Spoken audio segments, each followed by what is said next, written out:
Good evening. I'll call to order this Tuesday, March 24th meeting of the Fairfield Plan and Zoning Commission. Begin with our meeting minutes from March 10th, 2026. Please have a motion on the item.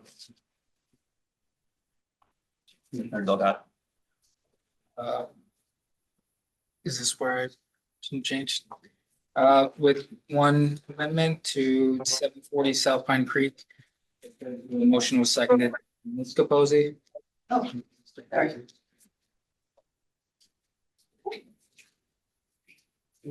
I have changes to the minute. Well, hang on. We have a motion, so we need to. Any other changes? Yeah. Yes. So on the section 6 design business districts, the vote there is mentioned as 6-2, and it should be 4-2. And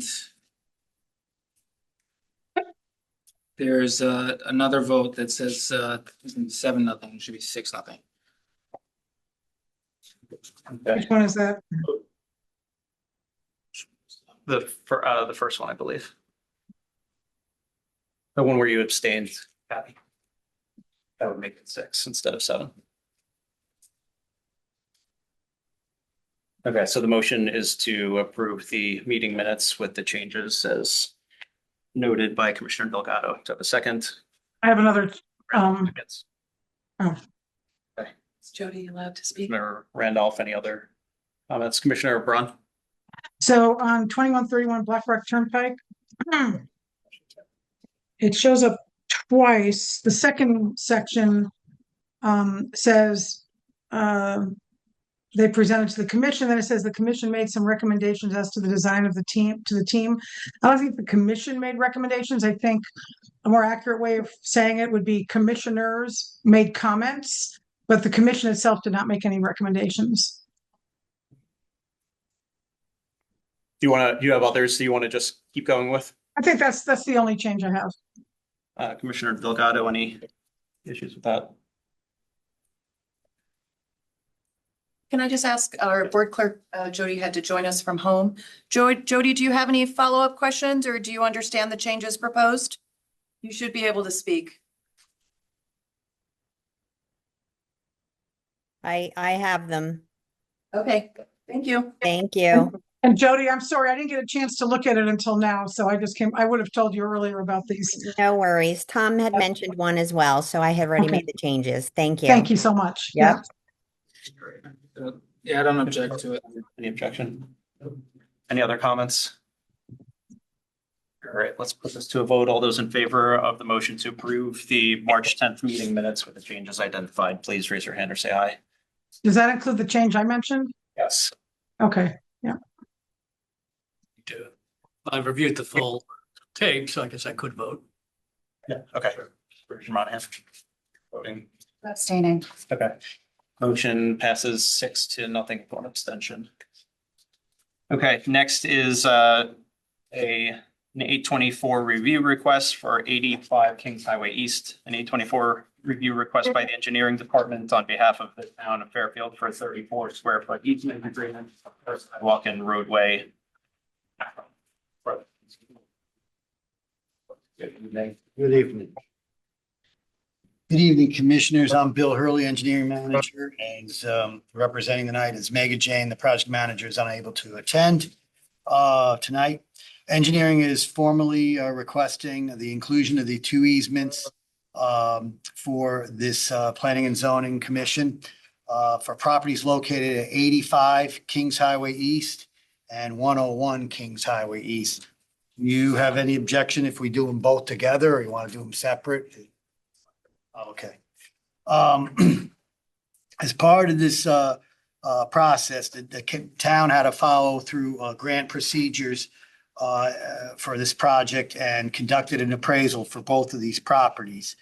At 85 Kings Highway East, the easement is 34 square feet, and the quote easement damages $2,425. For the second property, 101 Kings Highway East, it's the easement area is 13 square feet, and the damages for this taking would be $2,000. The town is in the process of formally acquiring these easements as part of the Kings Highway Improvements Phase 3 project. Phase 1 and 2 were pretty much by Chambers Street near the Miller dealership. It went all the way to Villa Avenue. So this is now the next phase that would take us towards the Port line. The easement at 85 Kings Highway East will impact a portion of the front lawn and a sidewalk. And as I said before, 34 square feet. And that's necessary for a handicap ramp, a landing that's required as part of meeting the ADA requirements. The easement at 101 Kings Highway East is the installation of the similar sidewalk and may necessitate or make it necessary to relocate a portion of a hedgerow that is there. The details of the easements and their impacts are outlined in appraisal reports that were done by Karen Fazio, who the town had hired. And the details of the final closing would be performed by the town attorney's office for the closing of these easements. So that's what I'm here for. If anybody really wants to, it's kind of hard to see and can have a chance. But these are very, very small easements. If someone wants to take a look at this, or if you want me to pass it around, there's these very small little triangles that, as I said, are necessary because when the Mason Street was done, the right-of-way lines went in 90-degree fashion. And so the slight curvature, or like we call a triangle, is what we would be using that for. And that would be just to meet the ADA handicap landing requirement. Mr. Hurley. All right, thanks. Are these voluntary easements being granted by the property owners or are they eminent domain? We are going through the state process, the DOT. Right now, these are voluntary. There is a slight possibility, but to my knowledge is that the appraisers have notified these property owners. The town will reach out as I mentioned before, the town attorney's office will also. So there'll be some dialogue there. These are independent appraisals, so there's really no negotiation. It's the way the state does it. And so let's just say for phase 1 and 2, we had 12 of them and all 12 were voluntary. So we're expecting it to be not. Thank you. Yep. And Ms. Sargan, the action on this would be a positive referral. Correct, to the Board of Selectmen. Commissioner Randall. Mr. Hurley, I just want to thank you for your thorough and complete presentation. It's very clear and comprehensive, so thank you for doing that. Well, thank you, Jeff. Any other questions? Okay, can we put these two items to a vote? Any motion on the items? Again, the motion would be for a positive referral. Selectman Randall. I'll move for a positive referral to the board. Thank you. Commissioner Capozzi seconds. All those in favor of the motion to make a positive referral, please raise your hand or say aye.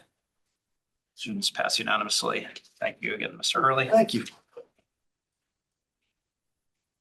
Next item is a closed executive session on Stilson LLC versus Planning and Zoning Commission, Shapiro Commons, FBT, CV 25-614545, Stilson LLC versus P&Z, Shapiro Commons, FBT, CV 25-6147948-S, Stilson LLC versus P&Z, Shapiro Commons, FBT.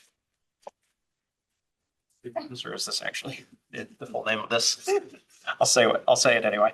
FBT CV 25-6151968-S. We will need to go into a closed executive session. So the motion would be to go into a closed executive session on the item I just articulated and to invite Attorney Piers and Ms. Harrigan and Mr. Mullen. A motion on that. Commissioner Randolph. So moved. Commissioner Randolph makes the motion, Commissioner Capozzi seconds, and Commissioner Braun, you are recused on this, correct? Correct. Thank you. All those in favor, please raise your hand. Motion passes unanimously. We will return after.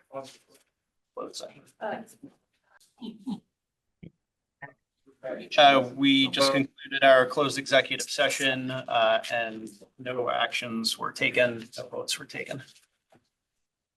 The next is an application to recommend public hearing, 26 and 65 Congress Drive, a special exception and coastal site plan application for auto sales, showroom and repair facility with additional automated storage lot in a light industrial zone. Have a motion on the item. Randolph. So move. Commissioner Randolph moves to recommend to public hearing. Do I have a second? Commissioner Capozzi seconds. Comments, questions? All those in favor of the motion to recommend to public hearing, please raise your hand or say aye. Passes unanimously. Next is a coastal site plan application for 1370 Fairfield Beach Road, an application by Austin and Jillian Folds to construct an 11-foot wide by 17-foot long FEMA compliant in-ground pool in a beach district zone. Mr. Chair, while Mr. Mullen is getting ready, can I ask to alert the room of the item on public hearing that has been requested to be tabled? Yes. Which is D2. Okay. For anybody joining remote or in the room who happens to be here for our last public hearing item, which is the application by Attorney Russo related to 1477 Congress Street. The applicant has asked us to postpone that to the April 14th meeting, so that will not be heard tonight. You're here for that.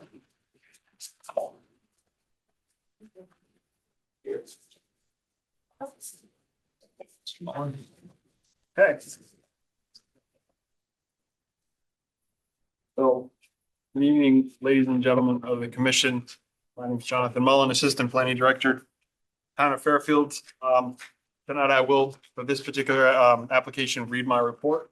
So the description of the activity of the subject parcel is located at 1370 Fairfield Beach Road in the Beach Zoning District. According to the applicant's survey, the gross area of the parcel is approximately 11,378 square feet, with a net area not including land below the elevation 4.8, and the road area is 9,823 square feet. The parcel is located on the north side of Fairfield Beach Road, adjacent to Pine Creek, bounded on by residential parcels on the south, east, and west sides, with Pine Creek to the north, and contains a two-story elevated FEMA compliant single-family residence with parking underneath. There are two gravel curb cuts leading to a 32-foot wide driveway located at the southeast of the building, and a 20-foot wide one at the southeast corner. There's a 14-foot wide by 16-foot deep elevated deck with stairs down to the yard located on the rear of the house. An easement in favor of the town of Fairfield runs through the property from the southeast to the northwest of the house. The easement extends to the adjacent properties on the east and west sides of the subject site. The distance from the southern edge of the easement to the house ranges from 5 feet to 22 feet. Located within the easement are a timber bulkhead and an earthen berm. Both of these structures are owned and maintained by the town of Fairfield and serve to protect the properties along Pine Creek from flooding events. The current proposal is for construction of an 11-foot wide by 17-foot long FEMA compliant in-ground pool at the northeast corner of the site between the rear of the house and the southern edge of the town easement. The proposed location of the pool is very close to the flood control dike and easement.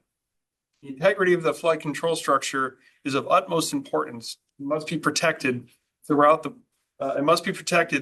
planning, construction, and post-construction phases. The town has worked extensively with the applicant to devise a plan that allows a FEMA compliant pool while protecting adjacent coastal resources and the flood control structures within the easement. The applicant's pool will be anchored to prevent flotation in accordance with section 20.2.1.c and FEMA technical bulletin of, 20.2.1.c of the town of Fairfield zoning regulations, and FEMA Technical Bulletin number 5. The applicant's engineer has certified that, quote, "the pool will not obstruct coastal floodwaters or wave propagation, increase elevations or wave energy affecting adjacent properties, or create hydraulic conditions that would induce scour impacting neighboring structures or the town's flood control berm." Soil erosion and sedimentation controls are required for the development of this parcel to limit any construction-related impacts to the adjacent roadway. The plan shows perimeter silt fencing and silt fencing around the construction stockpile area located at the southeast corner of the site, as well as an anti-tracking pad onto Fairfield Beach Road. Further, the applicant's pool contractor has submitted a construction narrative detailing pool construction methods and precautions that will be implemented to protect the town berm and any adjacent coastal resources. These erosion protection and sedimentation control shall be maintained on the project until the construction is completed.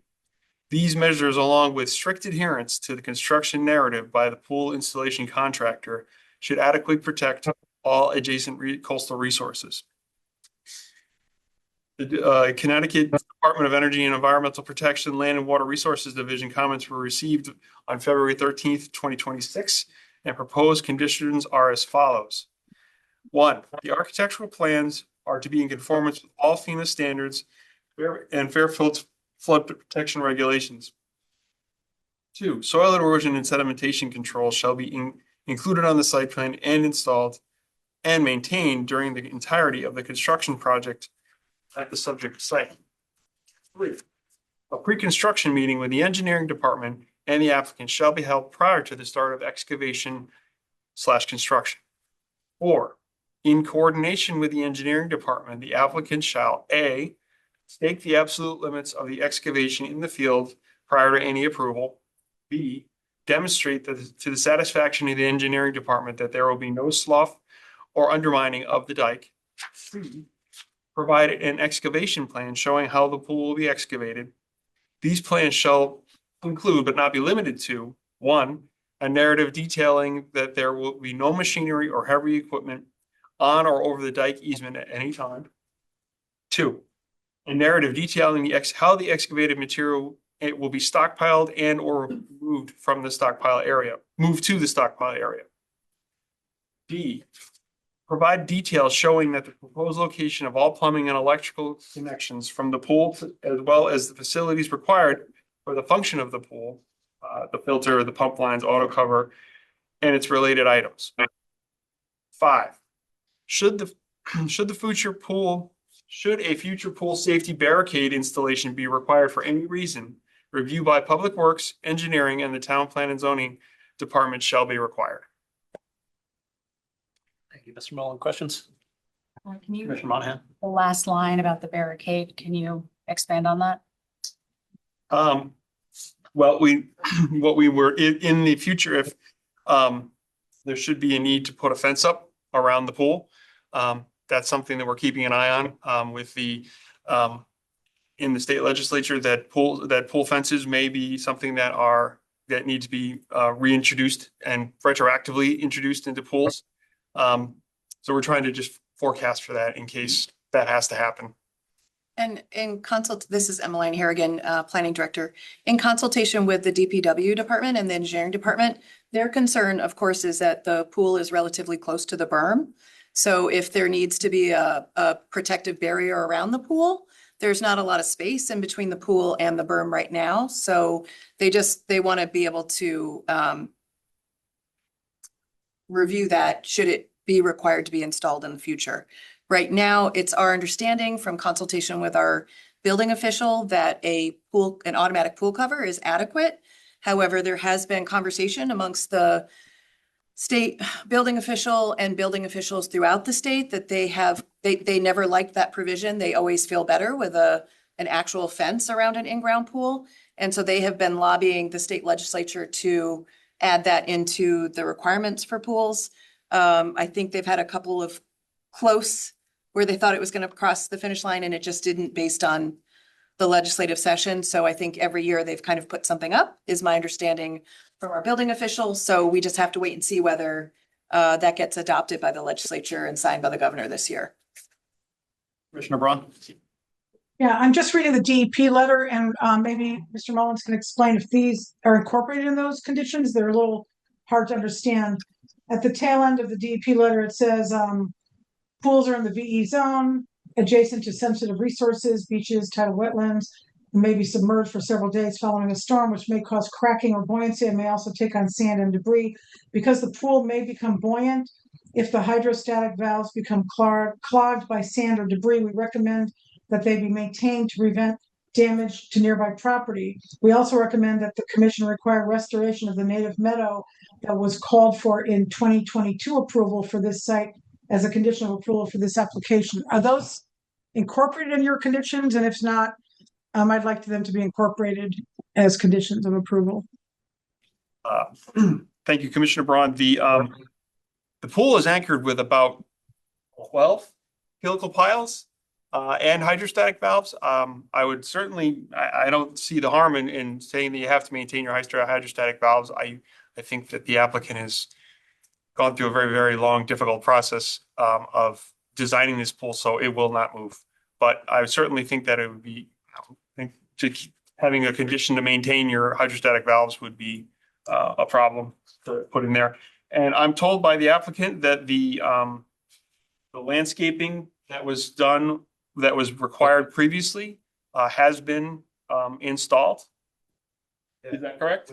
When we brought the house back up to FEMA standards, yeah. Okay, so that when we talked about that prior to the putting the report, finalizing the report. So I believe that condition has been fulfilled. Okay, how do we verify that? Yeah. I think there was a CO given for the project. Okay, so that would have had to be done then. And as far as maintenance, is there any way of monitoring maintenance to make sure something bad doesn't happen in the future of the hydrostatic? I don't know if we have any just post approval jurisdiction to go out and to inspect someone's pool. I mean, I don't know what we have, if we have that kind of, if we would have that kind of jurisdiction to do that. If there was something that went wrong, we certainly could go out and take a look if there was a problem. Commissioner Randolph? This is obviously a very thoroughly evaluated proposal and, with a great deal of detail. It's going to require a fair amount of compliance. Do we have adequate resources to assure compliance with all of these? I've been working, so the pre-construction meeting is where will be part of that. It will be a large part of the compliance. And I believe both the engineering department and the director of conservation have requested to be present during at least part of the excavation of the pool. But I believe that those are the details I think that both of those departments wanted to work out by Yes. having a pre-construction meeting with the property owner as well as their pool contractor to be able to, schedule when you're going to start excavation. And so they could be there to observe, protect the berm, as Austin knows. And just be able to ensure that, if for whatever reason, they hit material that they didn't anticipate and the soil is not as stable as we expect it to be, that they can be there to assist in whatever needs to be done at the site. And I'm sorry. Go ahead. I was just going to say, in the probably 6-month process that we've gone through to get this far with this pool, that's really not that big. And the amount of difficulty that has come, I just want to kind of highlight that in kind of backstopping why the planning department has taken its position on pools in the flood zone and the beach zone, and the greater flood zone. So just wanted to highlight that fact. Levy? In terms of the conditions, I don't see how you could move any equipment along the eastern side without hitting the berm. So it should simply be that there will be no instead of a narrative detailing, but the condition be that there will be no machinery or heavy equipment on over the dike easement at any time. And then the other question is where it says a narrative detailing how excavated material will be stockpiled and or moved. I mean, I assume they must have the neighbor's approval to, build this thing because it's the only access to it. But what happens if, the conservation commissioners or whatever, the town officials do not approve of the stockpiling or excavated? I don't know that we can make them sort of the policeman on this if they veto the proposed plan, but it should be a narrative detailing how it will be stockpiled, moved to a stockpile area acceptable to the appropriate town officials. I don't know if John wants to speak to this, but their site plan, John, I don't know if you want to bring it up. Their site plan shows a stockpile area at the front of their property. So that has been identified. And, originally, so this has been a very long journey with the property owner. Originally, the pool was on the opposite side of the berm, was over the berm. And so we've come, as John has indicated, and to the property owner's credit, we've come a long way in working through the pool design, the pool placement, talking through with his pool contractor, the construction methodology, having Race Coastal Engineers work through analyzing whether or not this would cause harm to either the berm or the property owner's own property. And so he's gone to great expense to basically do everything that we've asked him to do, he's done in terms of analyzing, is this going to be harmful to his house? Is it going to be harmful to the berm? I do think that just the one last piece, and that's what I think the construction meeting is going to be for, is engineering wants to be on site to be able to observe, just to make sure, again, if something should happen, again, a berm is it's a very difficult new thing to get approved, and we have one in Fairfield. I don't know whether the commission understands how unique our Pine Creek berm is, but it's a very unique flood protection structure. And so they are extraordinarily protective of it. And I think, the property owner certainly realizes that. So I feel like, the conditions that we've added here, it really does require that, the engineering department and DPW staff are there just to be part of the construction observation, at least in the early excavation part. So in other words, those concerns have been addressed. I believe they have. And if there are problems, they could do a cease and desist. Well, I think again, and I'm just going to outline a worst case scenario, right? If they start digging and it just starts to undermine itself really, really quickly, I think, they're going to have to talk through some scenarios with the pool contractor. What if this happens? What if this happens? What's the contingent material you're going to have on site just in case you end up with, and I'm not an engineer, so I'm not going to use the correct terms, but slippage of the cut or something like that, right? So I think that, again, this isn't in a time where you want to have to experience a problem and not have contingency supplies on site to deal with that problem. And I feel like, because again, this is a very important structure for the town, they're just making sure that they are deeply involved when it gets built. Commissioner Kaposi? Sorry, it was unclear to me, and my apologies. So is there currently a plan I know the regulation now is that it has to have a safety cover, but is there currently a plan to put a fence around the pool? Currently, no, because the building code does not require a fence. A auto cover will suffice according to the building code. So that is what the applicant has. So that last condition is kind of forecasting in the future in case that offense does become a necessary feature, that the engineering department and the planning and zoning department has a chance to review that. My concern is that, like, I grew up in Fairfield going to the beach club, walking as a small kid barefoot up and down Fairfield Beach Road. There were no pools, and it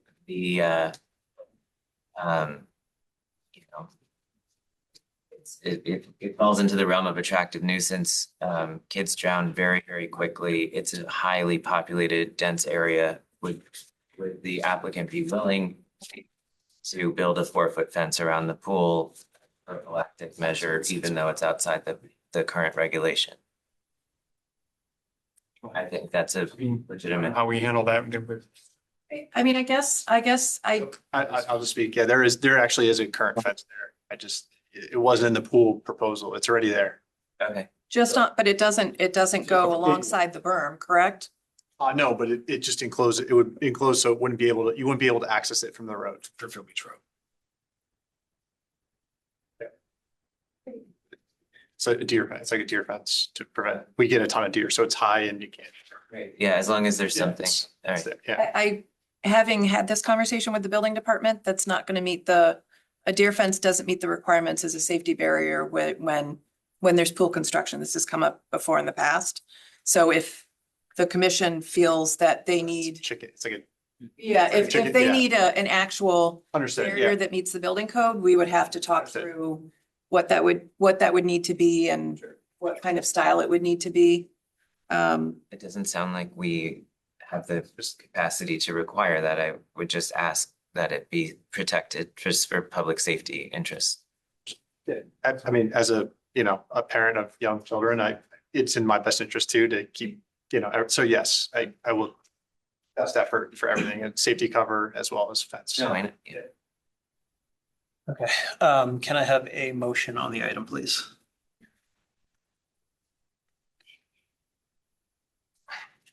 Commissioner Levy. Yeah, I'd move to approve the conditions. Thank you. Commissioner Levy moves to approve. Commissioner Monahan second. Commissioner Monahan seconds. Commissioner Leash, any other comments? Well, assuming everything goes, a great deal of effort into it. Assuming everything goes as planned, it will not significantly disrupt the natural environment. So based upon all the work that's gone into it, as much as, and we haven't yet voted to prohibit pools in the beach area, based upon that, I would approve it and just keep my fingers crossed. Thank you, Commissioner Monahan. I don't like the word yet.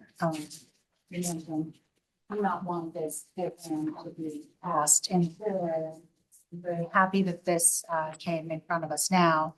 And I would encourage anyone else who wants to install a pool to come forward. Any other comments? Sure. Randolph. I commend the applicant on the thoroughness of the explanation of how to address many of the concerns raised in the conversations about whether or not we should be considering keeping pools legalized in the area.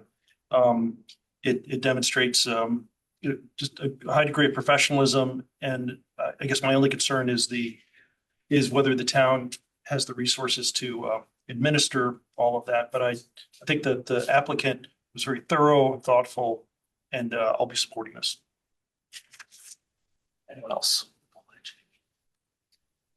Okay, all those in favor of motion to the application with the conditions as stated, please raise your hand or say aye.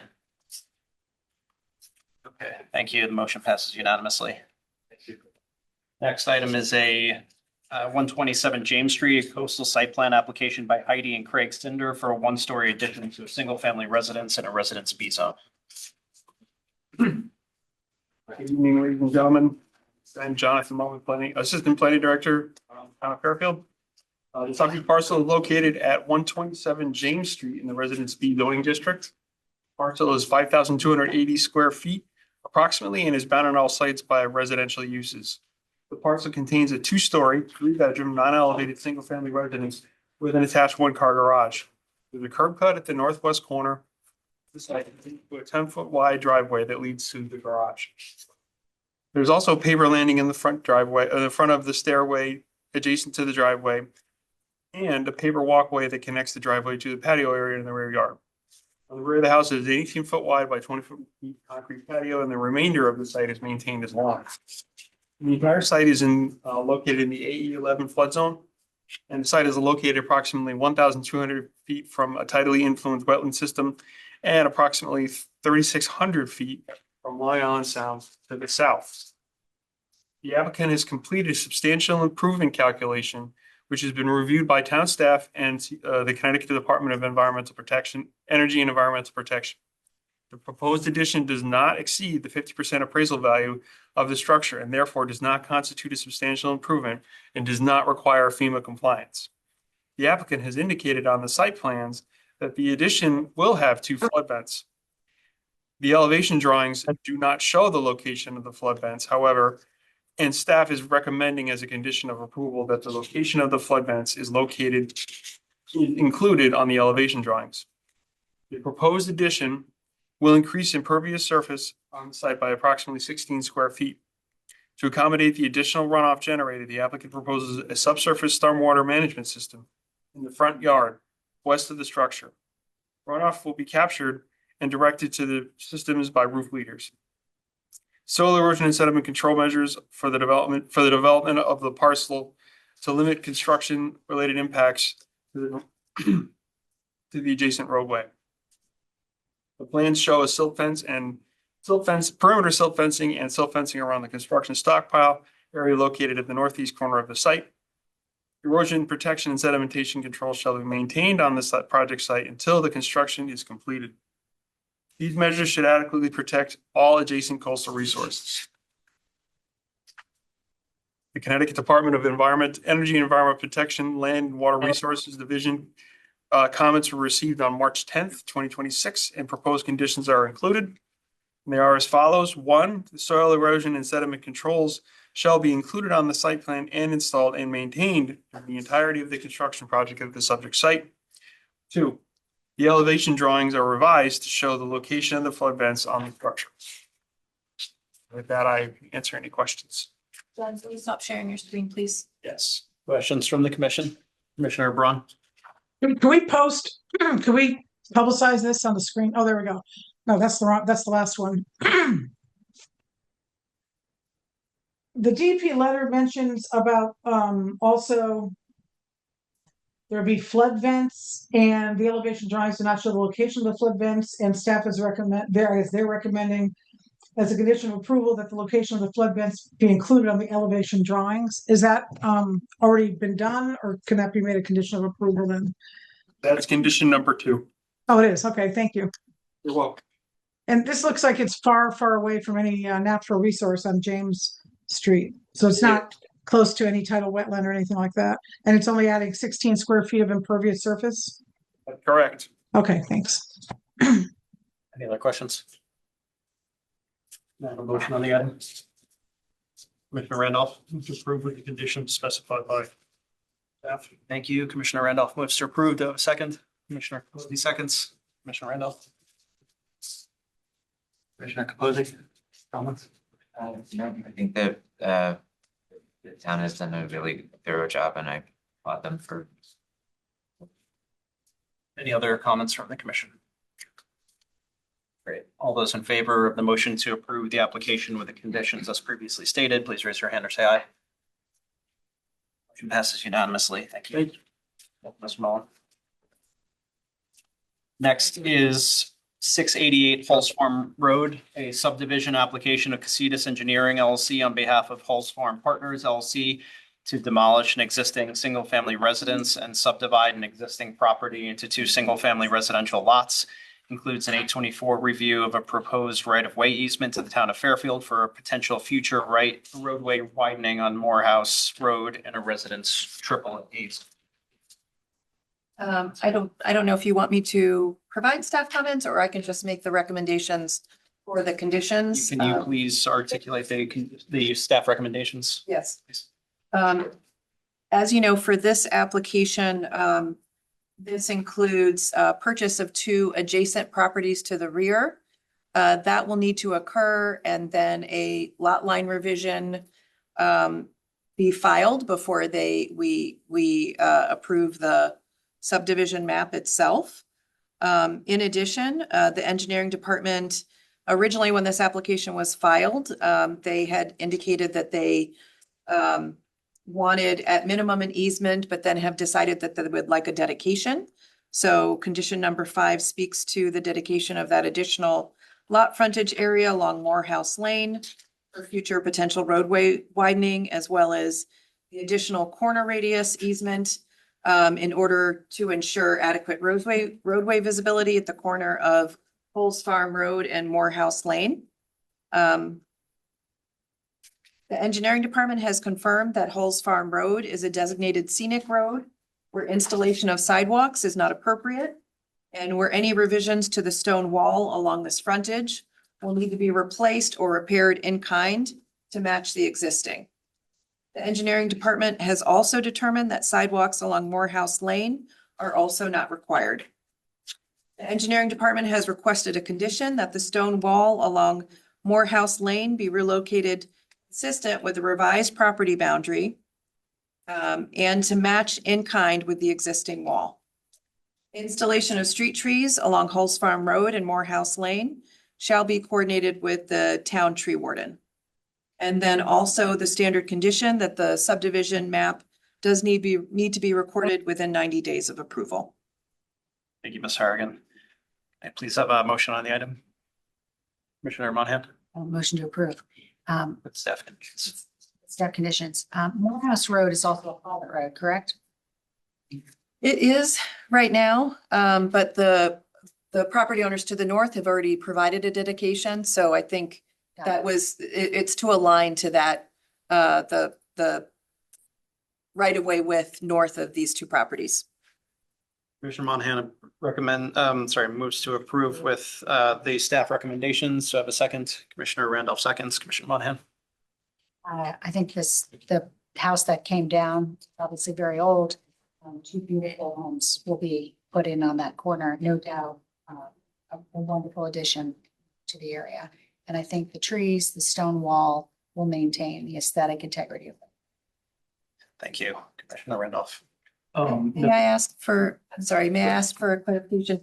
Motion to approve and then motion to recommend the dedication of that portion. Thank you. Thank you. Nothing further. I'm very familiar with this location, and the subdivision is in keeping with the overall fabric of that neighborhood. Thank you. Any other comments? Commissioner Levy?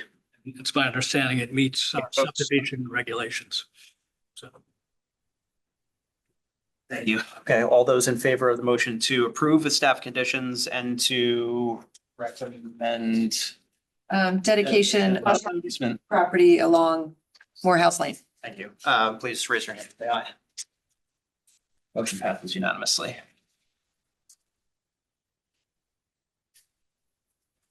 Next is 5151 Park Avenue, a special exception application of Sacred Heart University to install an elevator tower and press box as part of existing stadium recommendations in a residence R3 zone. I believe there are no staff conditions for There this. are no staff conditions for this item. Thank you. Can I have a motion on the item? Commissioner Randolph? Move to approve. Commissioner Randolph moves to approve. Do I have a second? Commissioner Kaposi seconds. Commissioner Randolph? The applicants, the application was thorough, thoughtful and complete. The proposed addition doesn't change the appearance, and it is in full compliance. So I move to approve. Thank you, Commissioner Kaposi. Agree. Any further comments? Commissioner Monahan? Well, we discussed the elevator with regard to the disabled people. I still think instead of it just being used for press with, disabilities, I think it should be allowed to be used for public with disabilities, but I don't know if we're allowed. I'm sorry, I didn't quite hear the. So when we discussed this, when he was here, we discussed, disabled people being able to use the elevator as well. And it's discussed that it would be for staff or, members of the staff. If you're disabled and you want to watch a game and you want to watch it from above, if there's an elevator there, it should be able to be used by, a disabled member of the viewing community, in my opinion. So if they're approving it for, staff use, people also should be able to be used for members of the viewing community. We use those stadiums. That's Sacred Heart, running events at that stadium. It's also, other leagues who rent that out. Any I'm not sure if we can even ask Yeah, is that, that but within our? I think, I guess, as a Commissioner Levy. Well, I don't know that we can regulate that, but I think the American Disabilities Act would require that they make a reasonable accommodation, which may cover it. So, Without we- further. yeah, we can't, I don't see where we have the authority to determine who can use particular areas that might or might not be open to the public. Commissioner Braun? I just have a comment, not relevant to my vote. I will be supporting this, but I feel like when we approve a lot of these projects for the universities, we basically never turn anything down. And I appreciate the universities being here, but sometimes it comes up whether there'll be any public access. I know when we approved the skating rink, I believe we were told the public would have access for skating. I don't think that's happening. And I feel like the university should make an effort to be more engaged with the local community. So that's just an observation I have. Thank you. So I'm sorry, Commissioner Levy, your feeling is that that I would don't know that we be can, covered under yeah, existing. and then that there'd be other provisions of law that might apply. I don't see where we can regulate, what members of what access public will have to various areas, which may or may not be off limits. Whether they're able-bodied or disabled or what the circumstances are. But I certainly agree with the Commissioner Monahan that that would be a wonderful thing that the university. So Perhaps as a recommendation. recommendation's fine. Okay. Your motion? It's my motion. Are you Uh, okay with so that as a recommendation? I think we're trying to dictate private property owner how they use their property, which is well beyond our requirement, as long as it meets the building code, be ADA compliant. That's not even within our jurisdiction. That's the building code jurisdiction. So it is the suggestion to allow members of the public into a press box not is, into the press box. That's- To the elevator. but that's where the elevator goes. The elevator goes to the press box. Also said it would go past to the top floor. Um, did not see that, but if it does serve a public area, yes, the elevator should be open to the public, but my understanding is that it did not. It just went to the press box. Go ahead, go ahead. That was my question. Do we know, it doesn't seem as though this structure and the elevator really serves the stadium at large. And I would imagine that the stadium itself is already ADA compliant with elevators and lifts to allow anyone who needs to avail themselves of elevators and lifts that those exist in the stadium. No, I asked and he said they would be able to use the lower area and there's seating for them down below. So, but it's still ADA compliant though, the stadium. On the main floor, yes.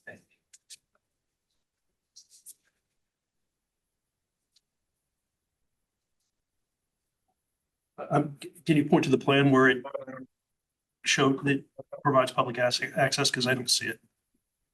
He mentioned it when he was here. I'm not sure if that was I'll hear it. a correct understanding of what he said.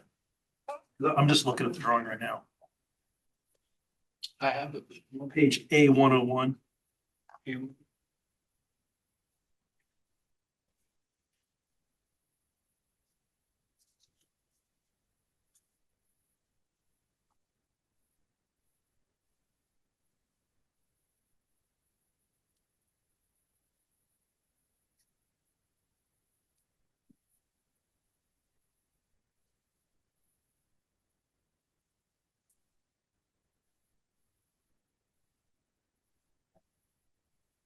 Go to the web page. Hang on a second.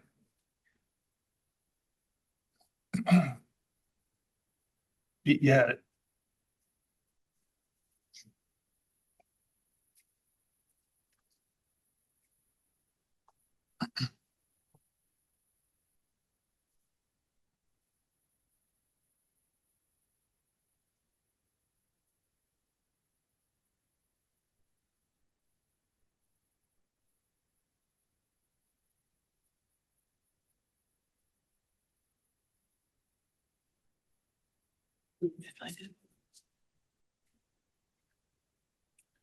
SHU Campus Field Elevator Tower PDF.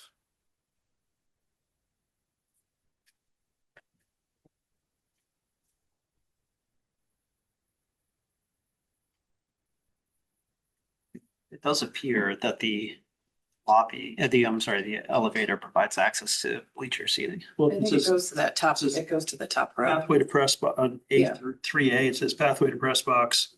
There's no dedicated, there, if there was a viewing area for disabled, it would be shown right there. There's not. So there's no seating up there. In the viewing area, there's no seating. The press box, there's seating, but there's no, if you look at, I don't know if you're looking at the plan, but 3A, Yeah, it doesn't look like that. there's no seating area for the public there. Yeah, it looks like the press box is sort of disconnected from the rest of the public. But the elevator connects to the bleacher seating. Oh, I see. Right, but there's no handicap seating. You have to create handicap seating there, you'd have to reconfigure the bleachers. Can we show the plan again?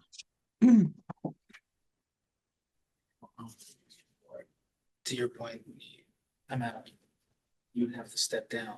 Yeah. To get to the bleachers. Right. There's no dedicated, if there was ADA seating up there, there'd be a little, like a balcony, a couple of seats. Right. And there's not, so what you're asking to do is reconfigure the bleachers. Which is out of the scope of what they're applying for, so. I mean, it's good intent, but I don't make that a condition of approving an elevator. Are we saying the elevator only has one stop at the top and no other stops? It appears so, yeah.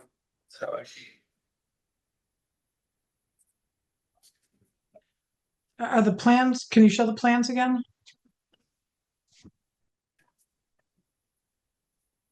Yeah, that section shows it. Right there, John. Yeah, so there's no place for a wheelchair. I mean, somebody who was physically impaired could maybe walk up. I mean, I don't know. I think we're asking to do something that's far out of scope. So the elevator goes right up to that press box there to, I think in part it's because they, there's equipment that has to go up there, and so I think that's part of why they needed the elevator tower was to provide the equipment necessary for the press box itself.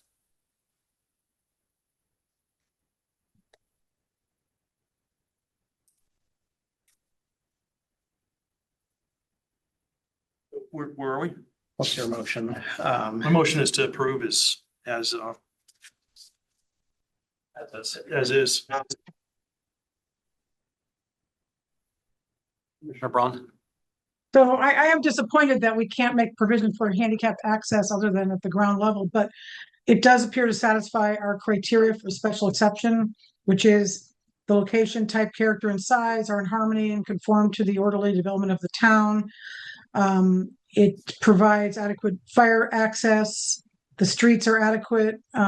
It's obviously not creating any more traffic, and it's in compliance with the POCD. So I will support this, although I am a little bit disappointed that we don't have some kind of extra provision since we're putting a massive elevator in, and that's a big project on its own to sort of do double service. Thank you. Any other comments? I'm glad you at least looked into it. just that I appreciate what Commissioner Monahan is attempting to do, but I agree with Commissioner Randolph that it doesn't really apply to what's in front of us.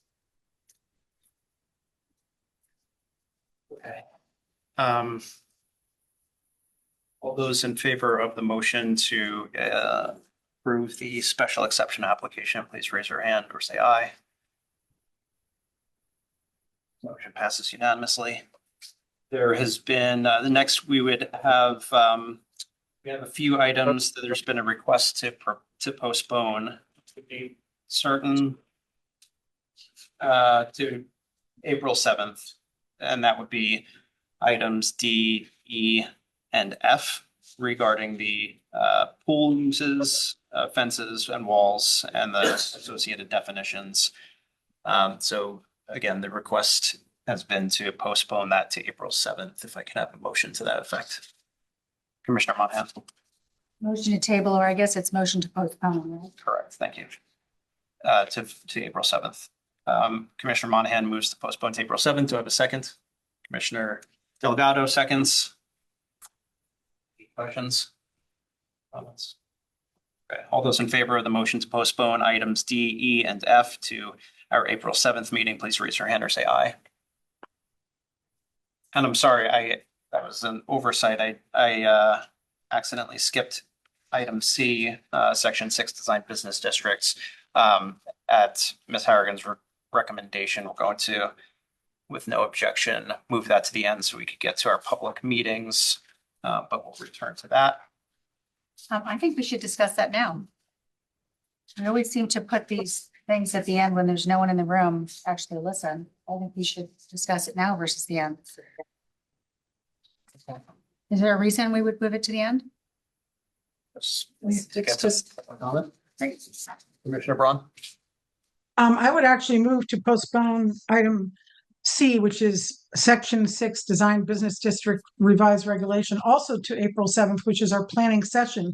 Because I actually have questions and I would like to have our town attorney indicate to us which law are we following. There's 2 laws that seem to be effective, especially for the commercial to residential conversion. And neither of them appear to require that we immediately pass a regulation allowing commercial to residential conversion. And I've been studying the 2 laws, the housing law, HB 8002, and then the one from earlier last year, SB 1444, which appears to be not mandatory, but the other one might be mandatory, but it doesn't go into effect till July. So I think it's a pretty sweeping group of regulations, adding a huge amount of density to the entire commercial areas of our town, from basically Bridgeport to Southport, Black Rock Turnpike, and I think up by the Hi-Ho, and wherever else there's a red or pink area on our zoning map.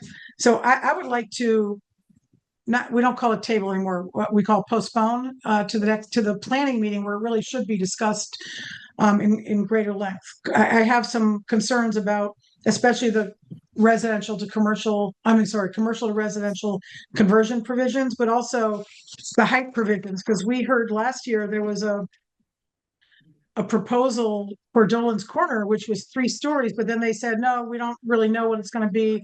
It'll be whatever your regulations call for. Well, if we increase our regulations to allow 52-foot tall, then it could be 4 stories. And, I don't think we should rush to put that in there, because I suspect that is what will happen. We'll start getting a lot of applications for very tall buildings with no side setback all over the commercial areas of our town, and we have not done adequate research. So I would like to put this off for until the April 7th planning meeting. So I guess I'm moving to postpone number C on our agenda under old business to the April 7th planning meeting, and to ask for the town attorney to weigh in on whether we are obligated to pass portions of this regulation or not, according to either of those laws that may govern us. Okay, Commissioner Braun moves to postpone item C, section 6, design business districts to April 7th, and to request an opinion from the town attorney as articulated. Is there a second? Commissioner. I'd like to also, that there was a letter written by Suzanne Minska to the. Oh, I'm sorry, was that, are you seconding? I'm seconding. All right. And I'd like to. Hang on 1 second. Commissioner Braun, anything further? Not right at the moment. I'd like to read a little bit of it. Dear members of the TPZ, respectfully trying to find the connections to get the details on the context of the agenda items, especially the upcoming zoning changes for downtown, is anything but easy or transparent.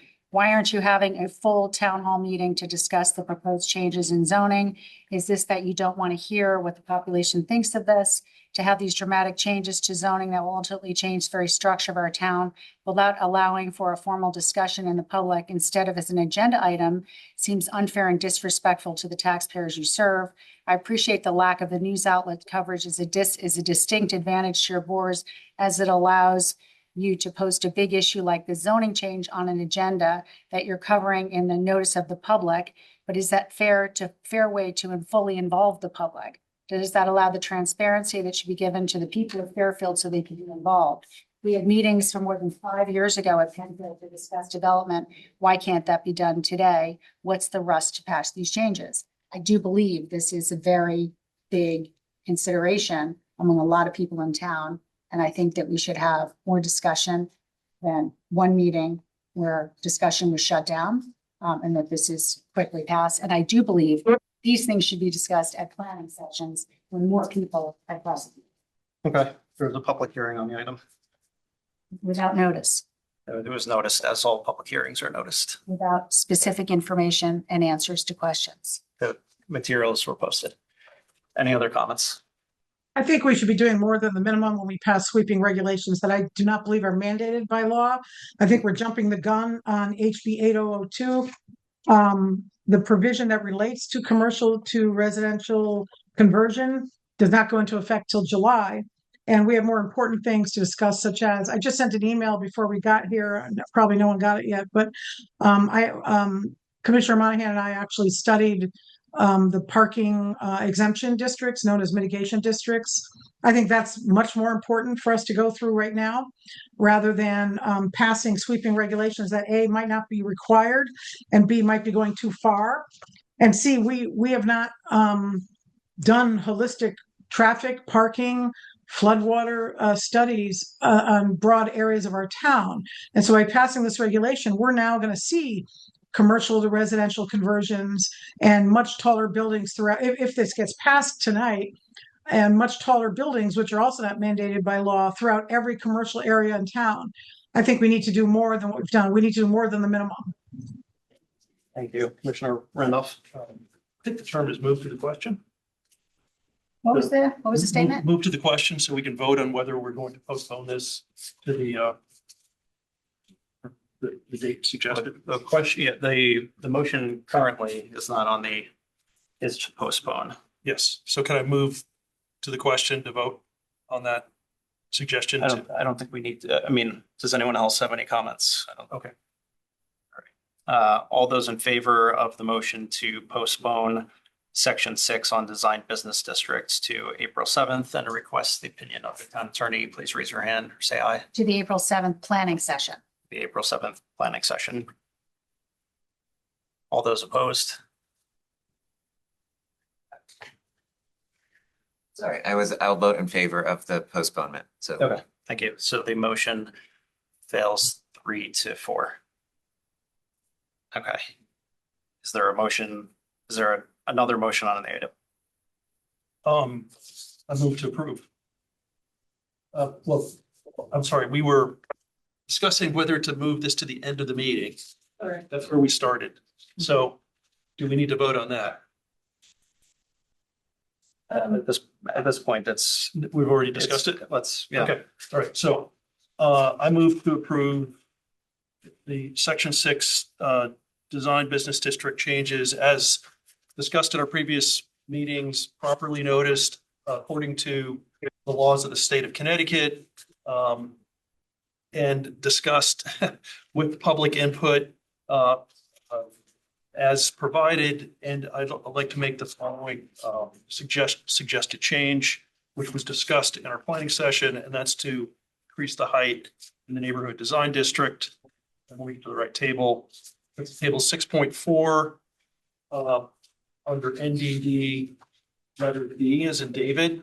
So it says 3 stories or 40 feet. So to change 30 to 40 feet, which is ever less.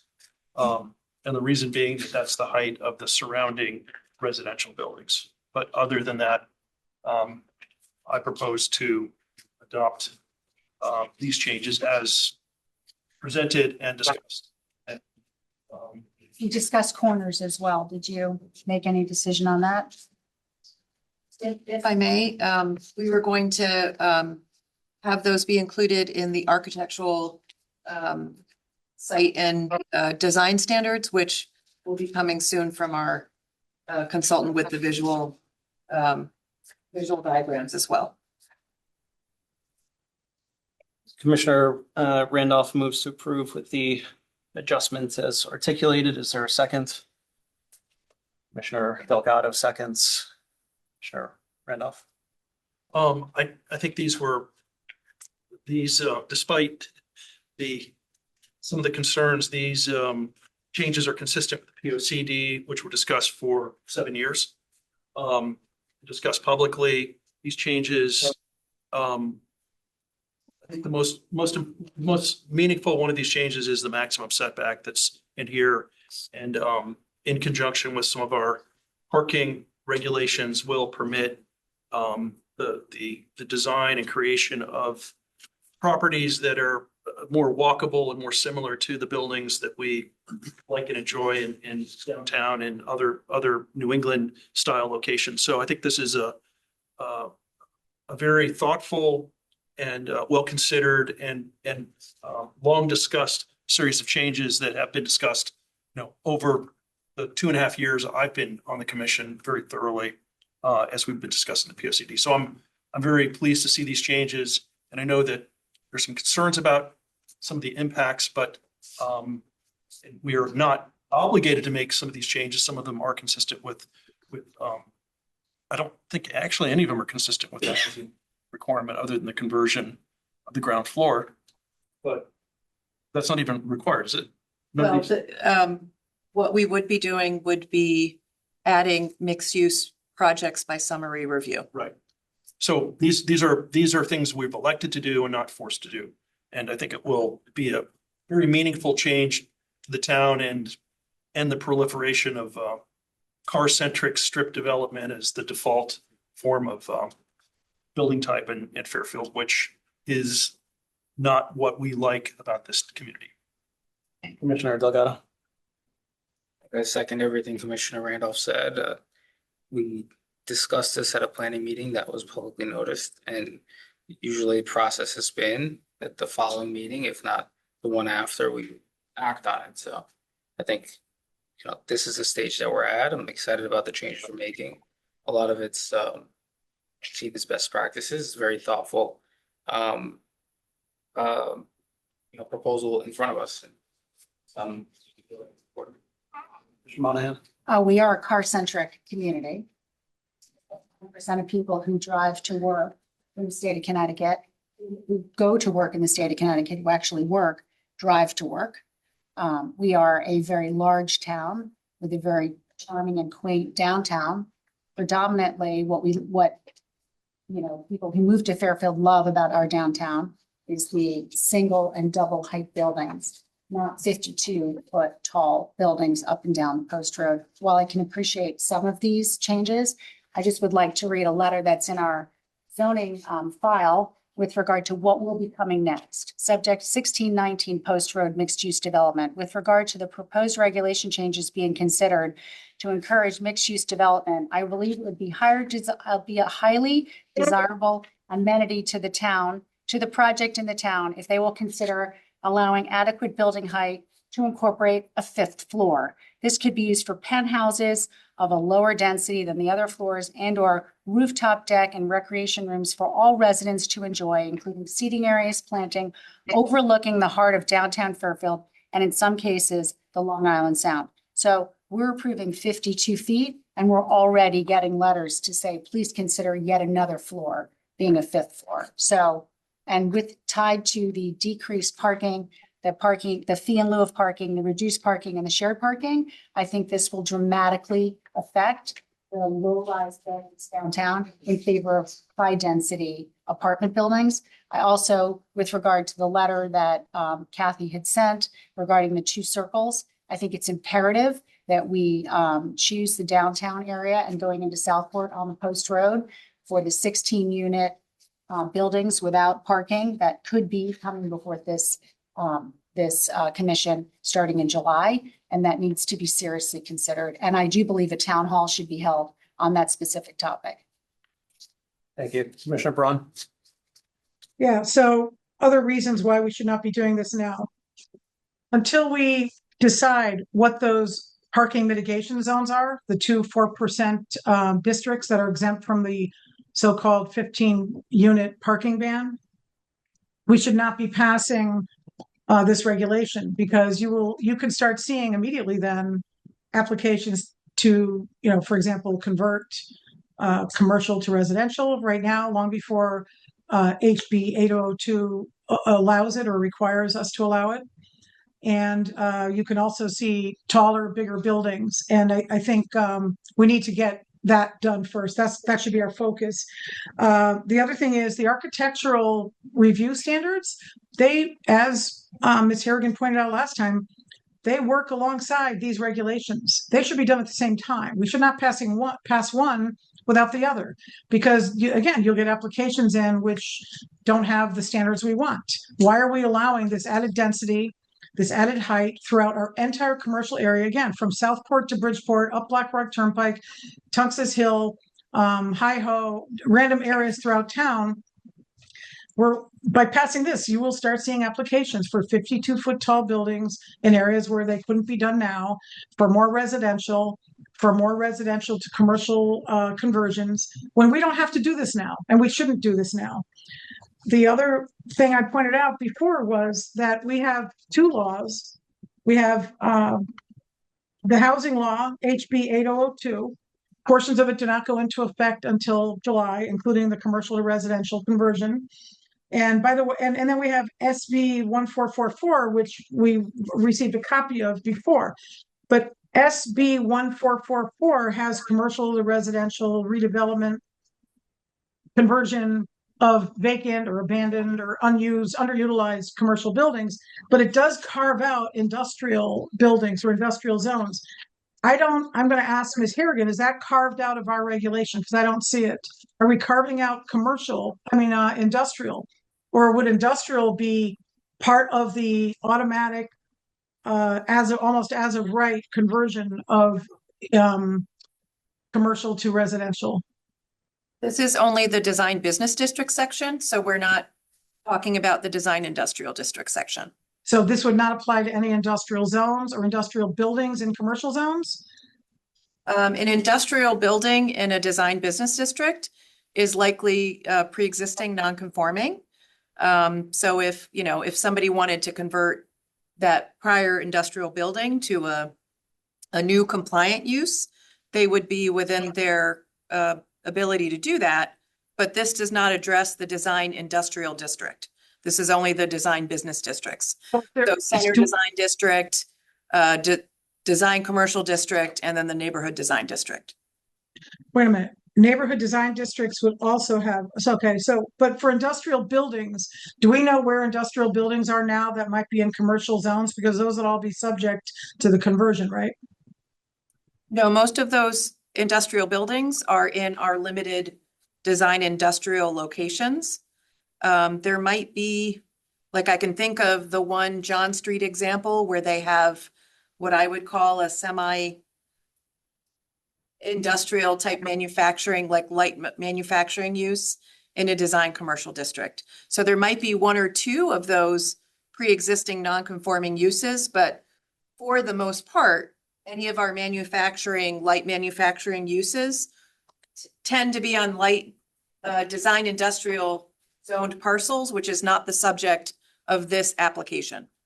But it would be good to have that information to know what industrial buildings in a commercial zone exist now, because that would be covered by this regulation once it's passed. And the other thing is, I was there for the POCD. I've been on the commission since 2019, and the draft that we ultimately approved was not really changed much from the draft we got in July of 2023. So we had many discussions, and I was very concerned about the hyper focus on density, residential density, especially on extending the center district all the way down to Mill River and Sasko Hill Road. especially because of the traffic problems we already have there, the bottlenecks. The people get off the highway to go through here, then they get off the post road and go through the residential areas. This all came up during the Fairfield Place application. So I was always very concerned about that. And our discussions, it was pretty much understood that we would be doing holistic traffic, parking, and stormwater studies before we passed regulations that allow applications to come in. We have not done that.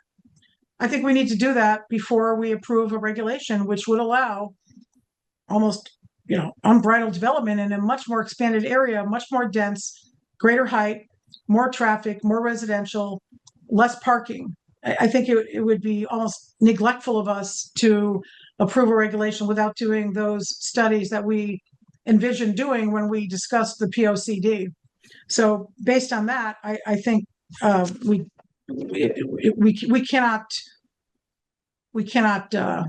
vote on this tonight. I'd also Thank like to you. know what the key collector on arterial roads in Fairfield are. Are they noted? Is there a list of those? I didn't see them anywhere. They're in a map in the POCD. They're not outlined. The specific streets are not outlined. You want to pull it up? Yeah, but That would be section 36 under definitions. I think that needs to be amended. Amended to include the exact streets that are defined as key collector or arterial roads in Fairfield that facilitate movement across the town and as referenced in the adopted plan of conservation and development. I'd like them listed out.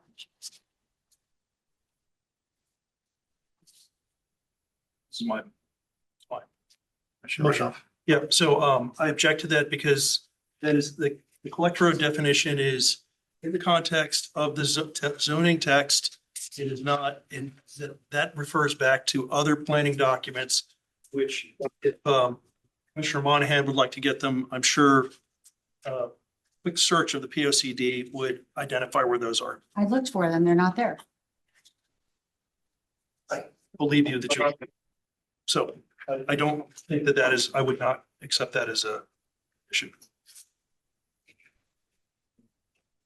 So if you live on a key collector or arterial road that facilitates the movement across the town, that's not going to be noted in terms of what could or could not be done on the roadway if you're a resident, correct? I According to don't understand your question. They need to be listed out. What the key collector and arterial roadways are should be listed out if we are passing this regulation. It should be very clear what can and cannot be done on those roads. It's just a definition. Does that include Uncle Road? Does that include Reef Road? Does that include the Post Road, which is a state road? Does that include, what other roads are included in that? Objective. Does that include South Benson Road? Does that include North Benson Road? Does that include, the Old Post Road? Does that include, Oldfield Road leading into? What exactly are those roads?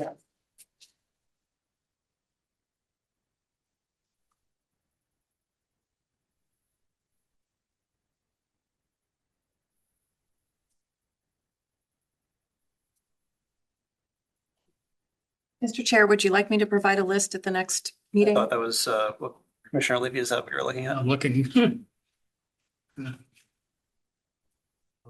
Definition section. Collector road, to the best of my knowledge, is defined by the state of Connecticut by its volume and its width and its capacity. It is it's a defined term by the state of Connecticut. If Commissioner Monahan would like to spend time educating herself on that topic, there are plenty of resources online, professionally available, and resources available from the town to help her understand this. Something is in the Defined in amendment. our regulation. It needs to be defined in our regulation. I can certainly provide it for, the April 7th meeting, if that's what you would like me to do. There is a map in the POCD that does show the collector roads. It's on page 79. Thank you. It's good there. And it's the same map that was in the prior POCD as well. So Right. It's It done hasn't by the state. expanded? Done by the state, right? Yeah, it hasn't expanded. The roadway classifications are done by the state. So We haven't added to them in the P O C D. It's the same map that was in the prior adopted P O C D from 2000. And so what is the definition of a collector road? It's a primary arterial that connects places within the town. So it's, You have major connector roads noted here, but there are no additional roads noted. it hasn't changed since 2000. It's the same map from, it's an updated map graphically, but it's Okay. the same roadways as were in the 2000 plan. Well, then remove the additional note to collector roads. Connector roads, and what is the other roadway that we're discussing? Arterial roads. So remove the word arterial. Arterial roads if we don't have them defined.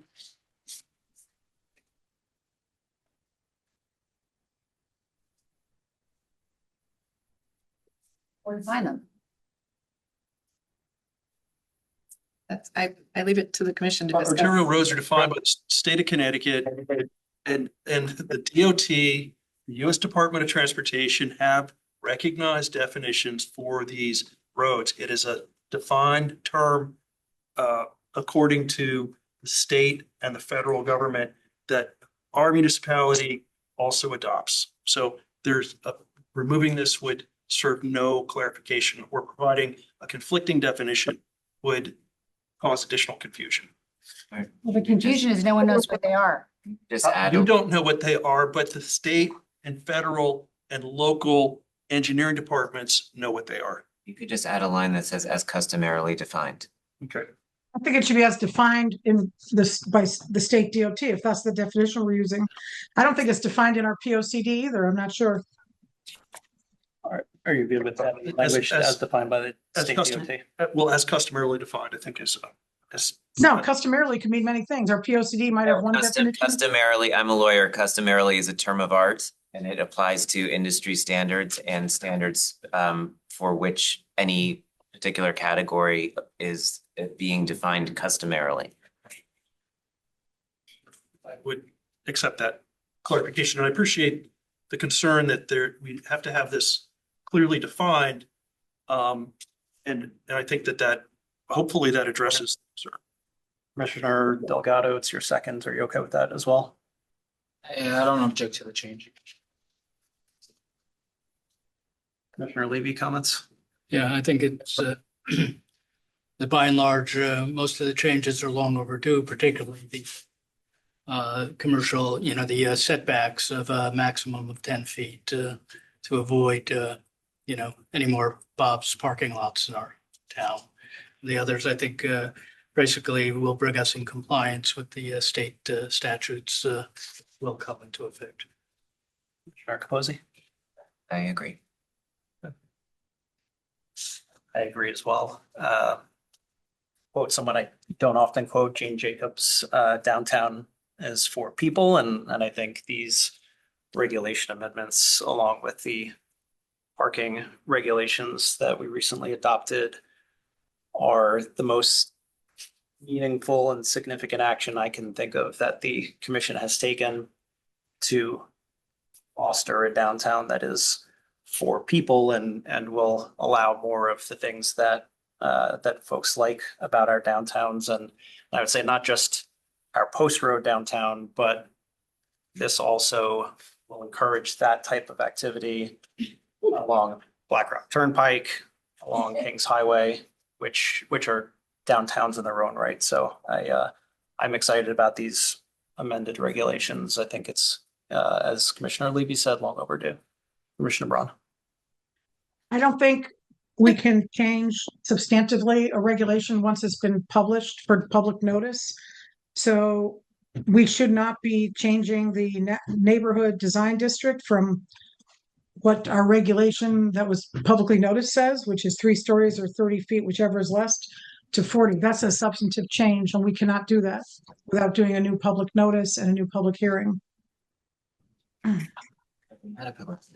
Is it public hearing? But Commissioner Braun's point is that it's a substantial change that would require a new public hearing. We discussed that in the public hearing. We did discuss it in the public hearing. It was not noticed to the public. The version that we're adopting needs to be noticed with maybe minor semantic or, grammar changes, but you can't change the document that we're planning on adopting from what we noticed to the public. And that's what we're doing here. If you're allowing a change from 3 stories to 4 stories or 40 feet in the neighborhood design, like in Greenfield Hill, for example, now it can be 40 feet. That's a substantive change. The public was not notified of that. Isn't it already 40 feet? AAA zone? It is 40 feet in AAA zone. So Greenfield Hill already is 40 feet. No, we're changing it from 3 stories or 30 feet for the neighborhood design district. But most of Greenfield Hill is a AAA zone, which is 40 feet. Which our regulation that we published says 30 feet or 3 stories. Now, in the middle of a hearing, after the hearing was closed, we're changing it. I don't think that's legal. I don't think we're allowed to do that. I will say that I discovered something in the statute which does say that commission initiated zoning regulation changes are not required to be noticed in the same way as a private applicant's proposed regulation change. So it's, Can you expand on that, please? if you read the state statute, Yeah. it says applications for zoning regulation amendments have to meet certain criteria for public notice in the paper and all these different things. And then it's got one caveat below that says proposals by the commission don't have to meet these same requirements. So it's up to the commission. If you want to extract this one item, have me notice it for the meeting on the 7th, I'm happy to do that. Randolph. We did discuss this at length at the publicly noticed meeting to change the height to match the surrounding neighborhood. The height that we're proposing is not higher than any of the residential buildings. We're not increasing the number of stories. So it's in alignment with the surrounding neighborhood. We're not increasing the stories. It's 3 stories of 40 feet, which would allow ground floor retail and then 2 stories of residential above. We're not increasing it to 52 feet, just to clarify. Yes, that's correct.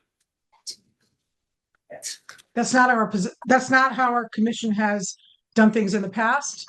And I don't think it's appropriate to do the minimal required. I'll take a look at that statute, but if you could send us the citation, I'd appreciate it. But this commission should not be doing the minimum required. We should be doing what we were elected to do, which is do more.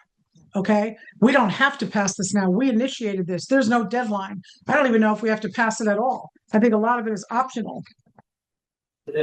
You're right. This is not how the commission has done in the past, because in the past, this commission has waited for developers to submit applications and reacted to them. And so you're right. This is a new approach for the commission to initiate its own actions based on proactive planning that we are doing and asserting our authority and really reasserting that authority rather than leaving it in the hands of developers. I would argue In a that manner what Looks we're like it was doing written by will developers. encourage denser, taller buildings, which I don't think most people in this town, regardless of their political party, believe should be downtown. Well, you do. Any other comments? Yeah, I don't agree with that comment that we haven't done adequate planning in the past. What we're doing here, this looks like it was written by a developer for a developer. Okay, so I expect to see applications coming in for 52-foot tall buildings But they're without not architectural 52 we're standards. not Excuse me, approving I'm 52 speaking. feet. I'm speaking. I'm Yes, speaking. but you're I'm saying not something finished that's speaking. that's misleading Can I and speak? inappropriate. Hang on, let's wait. There's no 52 Commissioner feet in this Posey, hang on. regulation. Not in that particular one, but in the rest of it, their whole Why are you commercial. saying it? Posey, hang on, let's one at a time, please. Go ahead, Commissioner Braun. This will allow height and density in sweeping profound changes to all of our commercial areas. we owe the public more than we're giving them. And before we make a substantive change to anything that we published, we need to at least hold one more hearing. We should put that off till April 7th. Commissioner Capozzi. I would just like to say again, there is nothing in this proposal that speaks to 52 feet. And I think it is irresponsible of this commission or individual commissioners to be saying things that are not true and are not germane to this proposal on the table. I did not say anything that wasn't true. You Excuse said me. 52 feet. Where's the 52 feet in this regulation? Speak through, we're supposed to speak through the chairman. Mr. Chairman, I'd like to respond to that. Please. My point was, there are sweeping changes allowing height, density, less parking, more residential. We have not done the research we need to do. We're rushing this through. And yes, in neighborhood design district, that is going up from what we published from 30 feet to 40 feet. That is a substantive change. For the rest of the whole commercial areas, it will be going up to 52 feet. Okay. So we try to get an answer from one of the applicants on a concept review. Couldn't get an answer on how high the building would be. It looked like it was 30 feet on Dolan's Corner, but now they said it was going to go along with whatever the regulation is. So if the regulation goes to 52 feet, which it would right there, well, then we might see that. Is that what we want? We haven't done any studies on how that would affect, the skyline of our town or the density or the height that we want, or how it would affect traffic, parking, or flooding on a regional basis. We should not be waiting for individual applications to come in to do those studies. We should be doing them now. And because this is commission initiated, we don't have the deadlines. We can take our time, and we should take our time. Commissioner Monahan. So under 6.4, under minimum lot size, the DCD, the design commercial district, we go from 10,000 square feet to no minimum. We also have no minimum in the other two zones. Can you discuss what the ramifications of that would be? To go from 10,000 square feet to 0? What that does is it allows for undersized parcels to not have to be combined with other parcels in order to do a development. So it just allows the existing design commercial district properties to be able to be redeveloped, because again, we're facing a commercial corridor with really old structures, and some of those will need to be replaced. So even if they are a 7,000 square foot parcel, it allows them to redevelop instead of having to wait to combine with another parcel and do a bigger building. So that existing building could be built significantly taller. I don't know what the existing, we're talking in scenarios where right now this could be a 3-story building already. If in this district, they're allowed to go to 4 stories, they potentially could. There's a lot of factors that go into that. How much parking as the developer they want to supply on site sometimes will dictate whether they use the full envelope that they're allowed to use. Sometimes it has to do with lot configuration. If it's a corner parcel, it probably gives them more maneuverability. If it's a landlocked piece of property, they may only do a 2-story building.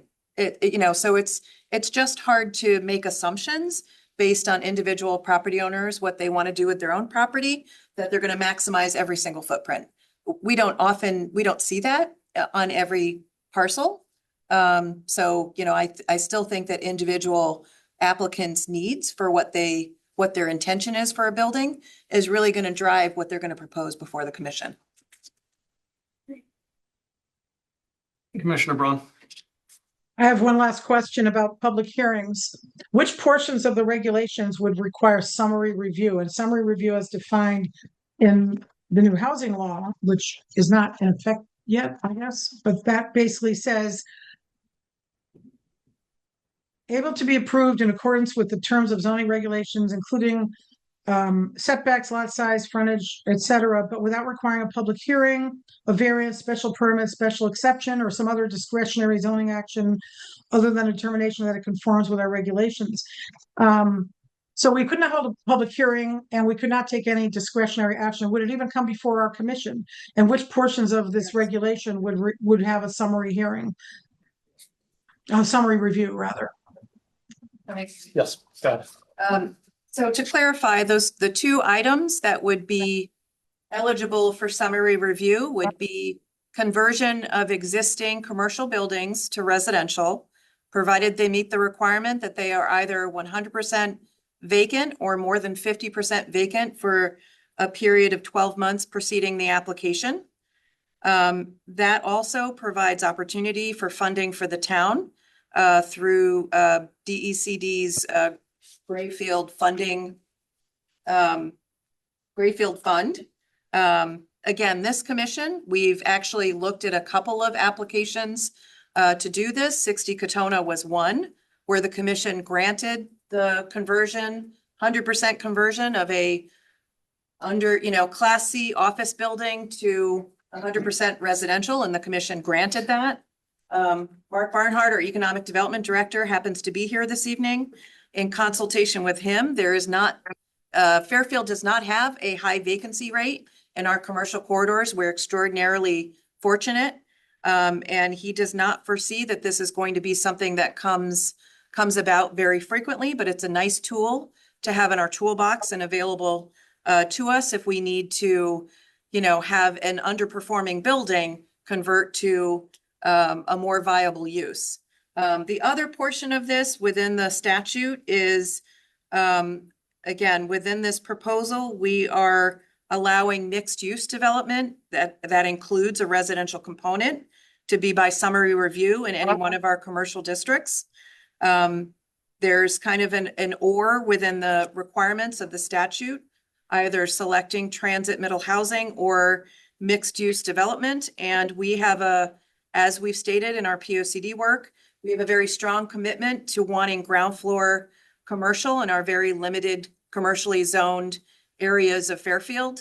So that seemed to be the alternative that we would want to incentivize by summary review. To clarify, summary review is still a review by this commission, much like the coastal site plan application that was before you this evening, which does require that this commission looks at the design standards for what's being proposed, any use requirements within the zone, and specific to that proposed use, and that it meets the current architectural standards that we have, as well as any new standards that we may develop as we continue with our zoning regulation revision work. So again, it does come before this commission. So it's not something that's approved administratively by our zoning enforcement officers. It's something that comes before this commission, just not without a public hearing and limited to a 65-day review and decision window. And with coastal site plan review, we can put conditions on it. We're not allowed to put any conditions. We can take no discretionary action under summary review, right? We have always, for different properties that come before you for site plan, if there is a unique consideration of the property, this commission has added conditions of approval. I think that's appropriate if the site warrants it. For example, if you have a residential neighbor to the rear and you condition the applicant to add additional screening or a screening buffer in the rear part, I think that's an appropriate condition. As with any application, could an applicant decide, oh, the commission's being too onerous and choose to appeal that decision? They certainly could. As with any other application, could an adjacent neighbor have concerns with the application and choose to appeal the decision by the commission should they choose to approve? Yes, that's within their right as well. Well, the summary review definition says no discretionary zoning action can be taken. That means we cannot put conditions on it. That's my interpretation of what that law says. So if that's what we're using, we cannot put conditions on, whereas coastal site plan review, we can. There's no restriction on what we can do.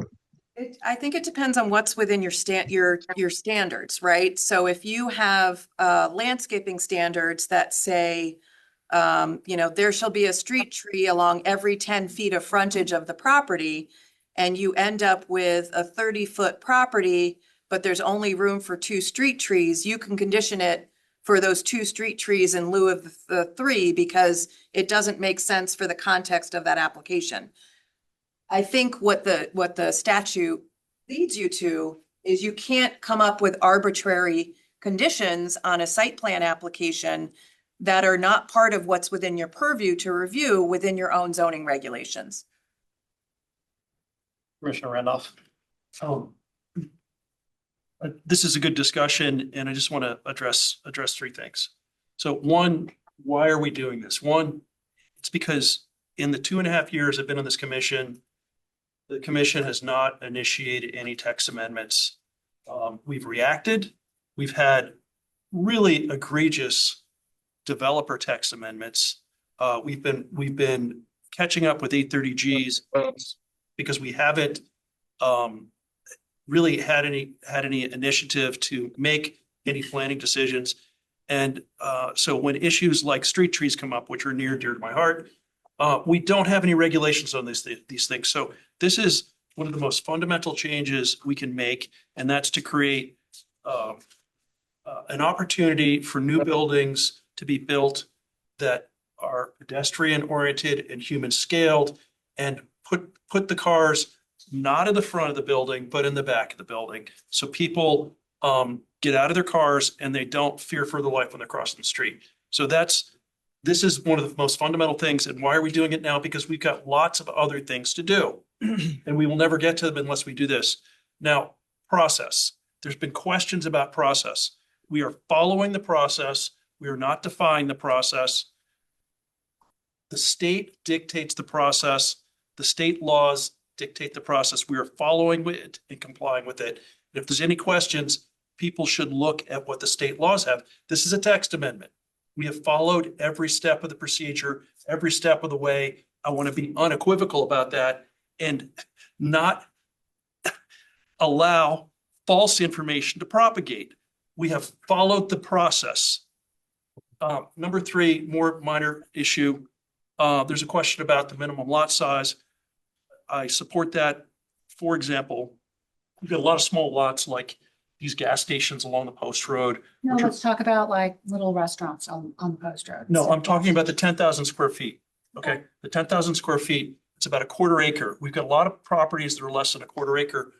What we're allowing those properties to do is be reused, redeveloped, because under the current statutes, there are very strict barriers to do that. They've got to be combined with adjacent properties. So that's the purpose of this, where it says no minimum in 6.4. It allows some of the smaller properties, which we have many of, to be developed in a consistent and logical way rather than forcing the landowner to combine with the neighboring property. So those are went from big to small. So, and I think we've had good conversations about this through the POCD. We've had public comment on this. And I know it's a change, but it's a necessary change. And as Chairman Corsillo said, I think it is one of the most significant and important changes we can make for this community to shape the way buildings meet the street and how they really form the street. And yes, we do need to do design standards. Those are a draft. And I think that will be a much longer conversation and actually a more interesting one than this one, because you get to see things. It's a more satisfactory. This is just numbers on a page, but we do need to do that. And that's why we need to do this first, so we can do the design standards next. Okay, Commissioner One last Monahan. thing. It rains, sleets and snows here 167 days a year, according to last year's statistics. We drive everywhere in this town. The downtown, if we're going to have small, vibrant shops and retail and commercial on the main level, people need to be able to access them via car. Not many people use the train unless they're going back and forth to New York or to Boston. And I think it's just incredibly important that we realize that as we make our decisions. Thank you. Okay. All those in favor of the motion to approve the regulation amendments with the adjustments as noted by Commissioner Randolph, please raise your hand or say aye. All those opposed, please raise your hand. The motion carries 6-2. Sorry, was there public comment before this? Were there item? 8 people voting? 5-2. I'm sorry, 5-2. Thank you. There was a public hearing on this item.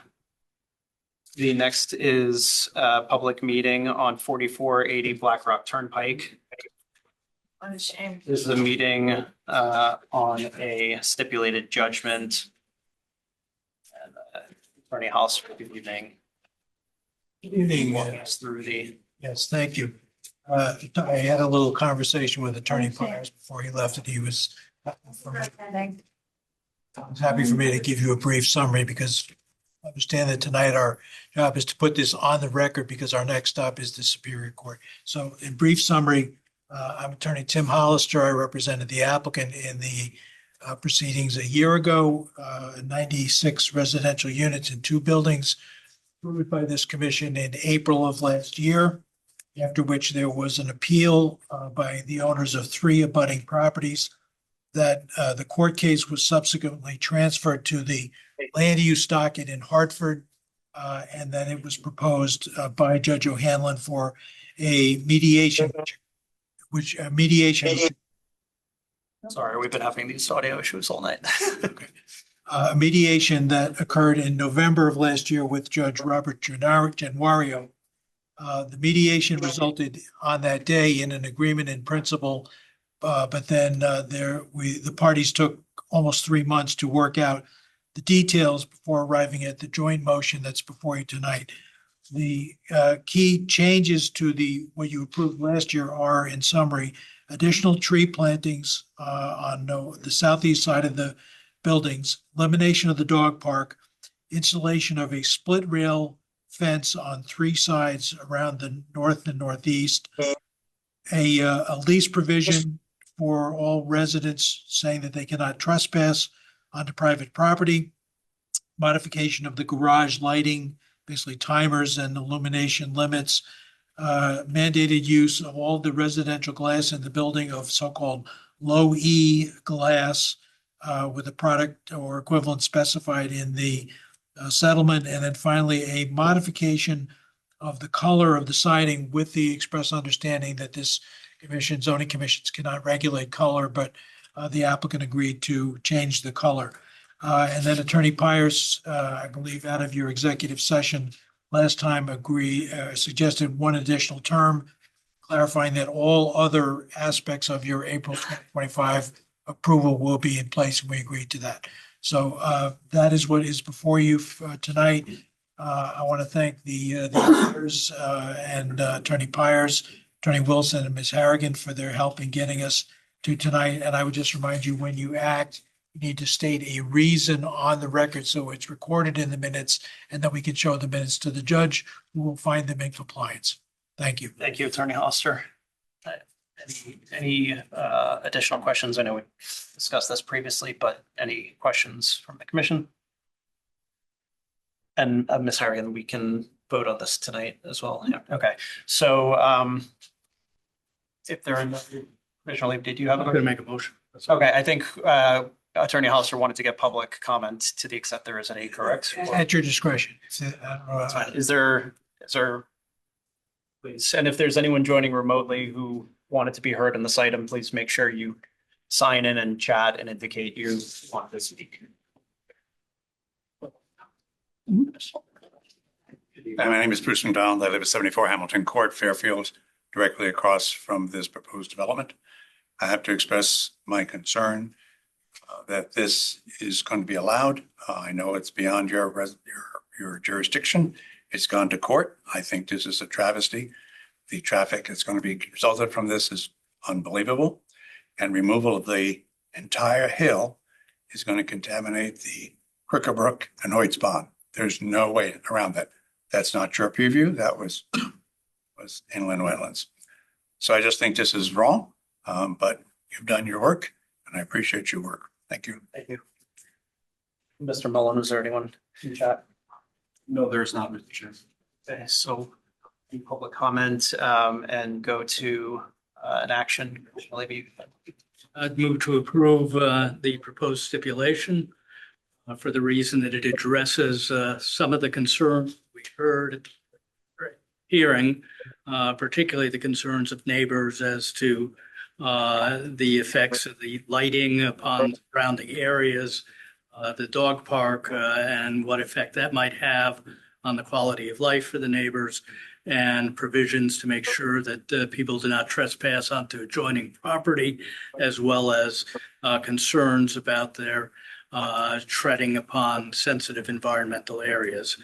And I think this stipulation, following mediation with Judge Denario, addresses some of those concerns.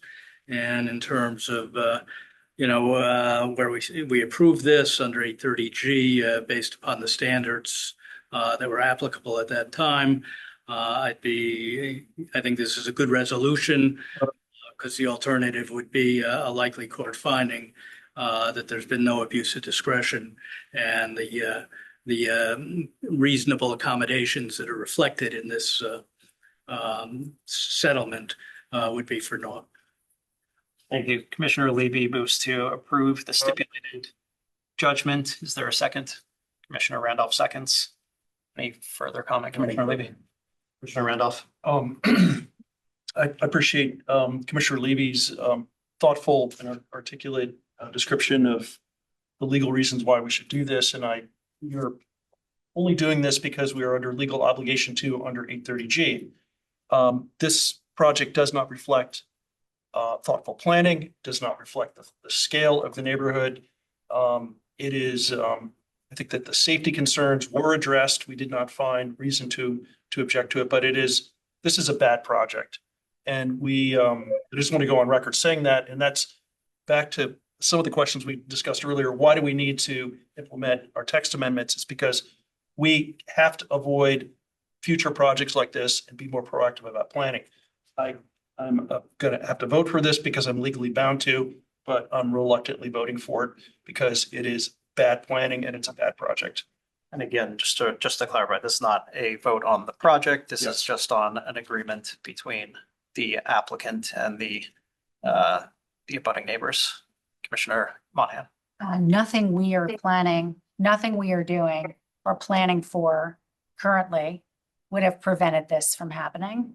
I am not in support of this. I agree. I think it's a bad project, but we are going to be legally obligated to pass this. So nothing we are doing from a planning standpoint in any of these documents could have prevented any of this from happening. Any other comments? Commissioner Capozzi and then Baran. I agree with the opinions of the commissioners. Where I disagree is I don't think this is a good project at all. I think this is an unfortunate reality that our hands are tied. And I'm sorry, sir. I agree with you. And I'm very sorry that we have to legally vote for this. I will say that what I disagree with is the other commissioner's comment that nothing in our planning efforts would have avoided this.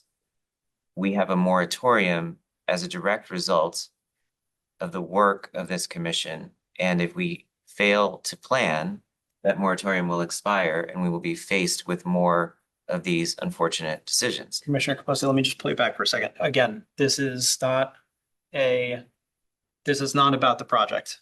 This is about a stipulated judgment between the neighbors and the applicant. So we don't need to keep discussing the original application and whether or not it was a good project or not. It's irrelevant to this motion, which is just about the proposed stipulated judgment. So no further comment from me. Commissioner Braun. The best way to get to the next moratorium is for the town leadership to find places to 100% affordable. That's how you get more points. We don't have to approve. Again, I just asked Commissioner Capozzi to keep it to, this is not relevant to the judgment. Let's please keep it to that. So I don't support the judgment, and I do appreciate that efforts were made to, put some window dressing on it, get rid of the dog park and the lighting. But when we had the public hearing, there was a need for a wildlife survey and wildlife provisions to protect them, and that was not done. So even though I know the stormwater system is inadequate, I'm not an expert, but I have taken the stormwater course offered by UConn, and my recollection is they're putting rain gardens on top of infiltrator systems and other things, blasting, I don't know, 30,000 cubic yards. It's not going to work. It's going to destroy Cricker Brook, which is part of the headwaters of Mill River, which is our biggest river. It flows out 5 or 6 miles into Southport Harbor. So, but I can't rest my decision on that because I'm not an expert, but I know it's going to fail. The real reason is there was not done a wildlife survey, and there was no provision made to protect the wildlife that the neighbors have provided evidence of species of special concern, threatened or endangered species that live in the vicinity of this area. And that was also mapped on the DEP website for listed species. And there should have been a whole lot more evidence put in. I do not believe 8-30G allows us to develop in areas which could adversely impact our threatened species. So I do believe 8-30G does not mean we don't have to get that information. And I believe we should have gotten that information and there should have been provision made. So for that reason, I'm voting no against this. I'll be voting for it. The project was already approved, so voting against it does not remove that approval. I suspect the neighbors still do not like this project, but this gets them some of what they're asking for, and I see no reason to oppose. So put this to a vote. All those in favor of the motion to approve the stipulated judgment for the reasons articulated by Commissioner Levy, please raise your hand or say aye. All those opposed? Thank you. The motion passes 6-5-2. Thank you, Attorney Hollister. Moving on to a public hearing for 1249 South Pine Creek Road, a special exception and coastal site plan application by Scott Molnar of RTB Fairfield LLC for demolition of an existing one-story single-family house and construction of a new two-story FEMA compliant single-family house in a floodplain district zone.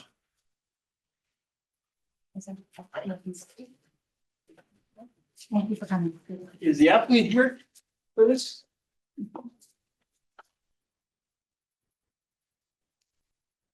Are you the applicant? For this? No. It's your application, right? Just say, Okay, so. We don't have an applicant here. To present this, but it's, I think I can pinch hit for them on this. So before you, hold on, I can grab my report here. And Alex she wasn't remote, right? She was, but she got off. Oh, she did. They're added that fee for you to present on behalf of the applicant. You have to be a Red Sox fan. There we go. Okay. So just a brief overview. This is, there's two parts to this. There's a special exception for, to build a, I can find that. Okay, so there's a special exception to build a 7,185 square foot FEMA compliant house. The house is located in the floodplain district, which does not permit structures over 250 square feet unless you apply for a special exception, in which case you can apply for a use that is permitted under the R2 zoning district, and single family houses are permitted. So the applicant has had to do two things. One, special exception. Two, coastal site plan review, because it's of its proximity to both tidal resources and Long Island Sound. I'll read my coastal site plan review, which should go over most of the details of that. John, can you put up the site plan as well? Sure.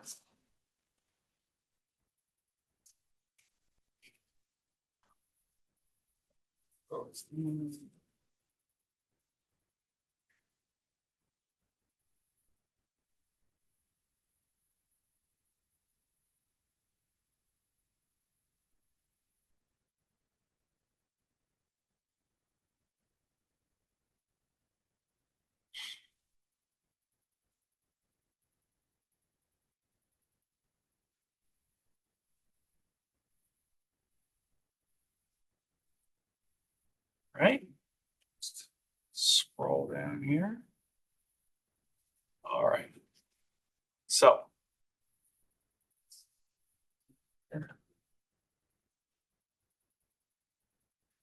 All right. So. As I stated earlier, this is subject parcels located at 1249 South Pine Creek Road in the floodplain zone district. Parcel is 7,185 square feet and is located on the east side of South Pine Creek Road. It's bounded by residential parcels on all sides. The parcel contains a one-story, two-bedroom, non-elevated single-family residence and a detached two-car garage. There's a 28-foot wide partially paved driveway delineated by a timber curb that leads to South Pine Creek at the southwest corner of the site to the garage. Adjacent to the driveway there's a 5-foot set of stairs leading to a 20 square foot landing at the front of the house, and there's also a 22-foot wide by 8-foot wide, 8-foot deep wooden deck with stairs leading to the yard located at the southwest corner of the house. So the proposal calls for the demolition of the existing home, driveways, walkways, and the construction of a new 2-story, 3-bedroom, single-family home with an elevated FEMA compliant foundation. Access to the site will be through an 18-foot curb cut in the middle of the frontage on South Pine Creek Road. On the west side of the lot, leading to a 31-foot long driveway in front of the proposed structure. The front of the house will be oriented to face west. The ground floor of the structure is proposed to be partially enclosed, non-livable floodable space to be used as a two-car parking garage. Access to the garage will be through the garage door, and the remaining area of the ground level will be unfinished storage area. The ground level will be partially enclosed by 3 11-foot wide openings located on the west side of the space and 1 10-foot wide opening on the northwest corner of the space. These openings will be fitted with 3/4 inch by 2 1/2 inch louvers spaced 6 inches apart. The elevation drawings on sheet A2 show the south side of the structure with a 14-foot and 15-foot wide openings, both with louvers that as described above. However, the ground floor plans on sheet A3 do not show the louvers. Planning staff is recommending as a condition of approval that the architectural drawings are coordinated to show louver openings on the south side of the building. Access to the structure will be through a 131 square foot enclosed entryway constructed with breakaway walls and flood vents in accordance with section 20.2.3.d of the regulations. HVAC units will be mounted on the balcony at the northwest corner of the attic floor, and the lot will be loamed and seeded with grass. There'll be 2 subsurface stormwater management systems for the structure, one located at the front in the front yard at the southwest corner of the site and one in the rear yard at the northeast corner. The system located in the front yard will treat the driveway runoff captured in trench drains and a portion of the roof runoff captured by downspouts and roof leaders, while the system at the rear yard will treat the remaining roof runoff also captured by downspouts and roof leaders.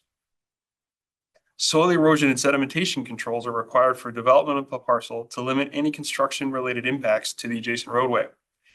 The plan shows perimeter silt fencing and silt fencing around the construction stockpile area, as well as an anti-tracking pad in the middle of South Pine Creek Road frontage of the lot. Erosion protection and sedimentation control shall be maintained on the project until the construction is completed, and these measures should adequately protect all adjacent coastal resources. The DEEP CTDEP Land and Water Resources Division comments were received initially on March 10th, and revised comments were proposed. We're proposing conditions are included below. Stacker recommends the following conditions, including this coastal area management plan. The soil erosion and sedimentation controls included on the plan shall be installed and maintained during the entirety of the construction of the project at the subject site. The architectural drawings are coordinated to show louvered openings on the south side of the building, and the elevations of the electrical panels to its access platform are shown on the architectural drawings to ensure compliance with height regulations. And with that, I can answer any questions. Thank you, Mr. Mullen. Questions for the commission? Commissioner Randolph. Just basic, if you could educate me on this, I'm looking at the site plan, and I know there's been a lot of discussion of impermeable surface. Could you describe how this meets the current regulations for Stormwater management? The current regulations for stormwater, the regulations were, this plan was reviewed by I believe the engineering department, and they were the ones who recommended that the drainage system be properly installed in accordance with the stormwater regulations. So it's been approved. Is there a letter in here just stating that? Is that part of our package now? No, usually for coastal site plan applications, keep in mind that the building department, they get a sign off the engineering department gets a sign off on the building permit prior to the building permit issuance. So there is stormwater that's shown as part of the application. However, sometimes a house has not been demolished. They may do some preliminary soil testing, but they usually do the more significant testing once an application is approved by this body and before the building permit's issued. So the engineering department will kind of take 2 looks at it. The first one is part of the coastal site plan review, and then the second one prior to issuance of the building permit. And I'm just looking at the impermeable surface for the driveway area. Does this meet our new regulations? I can't speak to. And then, I'm looking at the plan. It looks like they're getting rid of the existing garage? Yes. Okay. And so it looks like the lot coverage appears to be equal or less to what was there before? I believe so. That's all I had. Other questions? Commissioner Braun? You're on mute if you're talking, Commissioner. Yeah.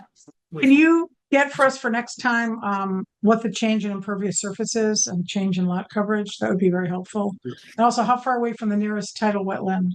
I can't tell from the aerial. I don't have that information, but I could definitely. That'd be great. It's on the site plan. Thank you. It doesn't look that close from here. Yeah. It's got several residential parcels in between it and a tidal wetland. It's certainly closer than some of the other ones we've seen tonight. It's probably less than 1,000 feet, but it's. This is near the Scandinavian Club, right? Yeah. It's just north of the Scandinavian. Okay. Thank you. Other questions?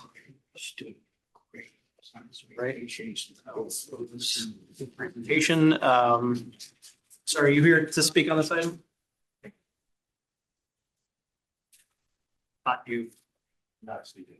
All right. Mr. Mullen, I don't know if you have access from there. I do. Is there anyone if there's anyone who's joining remotely who wishes to be heard, please sign in that.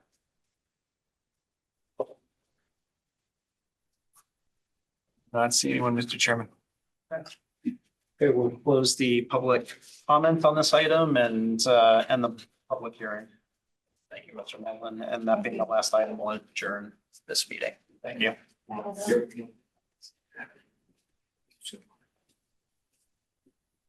Thanks for stopping by, Mark. Next time you come, you have to